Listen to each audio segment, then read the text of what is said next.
സന്ദേശ് ഖാലിയിലെ സംഘർഷത്തിൽ പശ്ചിമബംഗാൾ സർക്കാരിന് കടുത്ത വിമർശനം. TMC നേതാവ് ഷാജഹാൻ ഷെയ്ഖിനെ സർക്കാർ സംരക്ഷിക്കുകയാണോ എന്ന് കോടതി ചോദിച്ചു.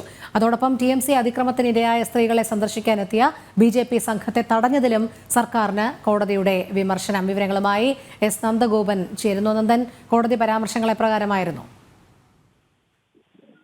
രോഹിണി, പശ്ചിമബംഗാളിലെ സന്ദേശ് ഖാലി വിഷയത്തിൽ മമതാ സർക്കാരിന് രൂക്ഷമായ വിമർശനമാണ് കൽക്കട്ട ഹൈക്കോടതിയുടെ ഭാഗത്തുനിന്ന് ഉണ്ടായത്. അക്രമിയായ ഷെയ്ഖ് ഷാജഹാനെ സർക്കാർ സംരക്ഷിക്കുകയാണോ എന്നുള്ള ചോദ്യം കോടതിയുടെ ഭാഗത്തുനിന്ന് ഉണ്ടായി. മാത്രമല്ല, പോലീസിനെ രൂക്ഷമായ ഭാഷയിലാണ് കോടതി വിമർശിച്ചത്.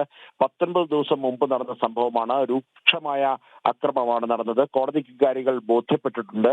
പ്രത്യേകിച്ച് വനവാസി സ്ത്രീകളുടെ അവരെ ലൈംഗികമായി പീഡനത്തിന് ഇരയാക്കി. മാത്രമല്ല, അവരുടെ സ്വത്തുവകൾ കയ്യേറിയിട്ടുണ്ട്.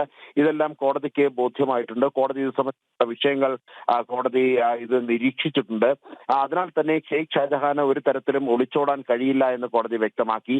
ഷെയ്ഖ് ഷാജഹാനും നിയമത്തിന് വിധേയനായി തന്നെ നിന്ന് പ്രവർത്തിക്കണം. അയാൾ എത്രയും പെട്ടെന്ന് കോടതിയിൽ കീഴടങ്ങണമെന്ന് കോടതി നിർദ്ദേശിച്ചിട്ടുണ്ട്. മാത്രമല്ല, സംസ്ഥാന സർക്കാർ ഈ ഒരു വിഷയത്തിൽ എടുത്ത നിലപാടിനെയാണ് കോടതി രൂക്ഷമായ ഭാഷയിൽ വിമർശിച്ചത് എന്നുള്ളതാണ് ശ്രദ്ധേയം. നേരത്തെ ED റേഷൻ അഴിമതിയുമായി ബന്ധപ്പെട്ട് ED ഉദ്യോഗസ്ഥർ റെയ്ഡ് ചെയ്യാനെത്തിയപ്പോൾ ED ഉദ്യോഗസ്ഥരെ ആക്രമിച്ച കേസിലെ പ്രതിയാണ് ഷെയ്ഖ് ഷാജഹാൻ. ഇയാളെ സംരക്ഷിക്കുന്ന നിലപാടാണ് അന്നു മുതൽ തന്നെ പോലീസ് സ്വീകരിച്ചത്. ഇപ്പോഴും ഈ സംഭവം നടന്ന് 19 ദിവസം പിന്നിട്ടിട്ടും ഇയാളെ കണ്ടെത്താൻ പോലീസിന് കഴിഞ്ഞില്ല. പോലീസ് ഇരകളെയാണോ സംരക്ഷിക്കുന്നത്, അതോ ഈ അക്രമകാരിയായ ഷെയ്ഖ് ഷാജഹാനെയാണോ സംരക്ഷിക്കുന്നതെന്ന് കോടതി ചോദിച്ചു. ചീഫ് ജസ്റ്റിസ് അധ്യക്ഷനായ ബെഞ്ചാണ് ഈ വിഷയം പരിഗണിച്ചത്.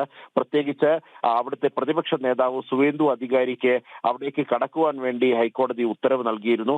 ആ ഉത്തരവുമായി അവിടേക്ക് കടക്കാൻ ശ്രമിച്ച സുവേന്ദു അധികാരിയെ പോലീസ് തടയുകയായിരുന്നു. വീണ്ടും കോടതിയെ സമീപിച്ചപ്പോഴാണ് കോടതിയുടെ ഭാഗത്തുനിന്നും രൂക്ഷ വിമർശനങ്ങൾ ഉണ്ടായത്. രോഹിണി. ശരി, S. നന്ദഗോപനാണ് വിവരങ്ങൾ നൽകിയത്.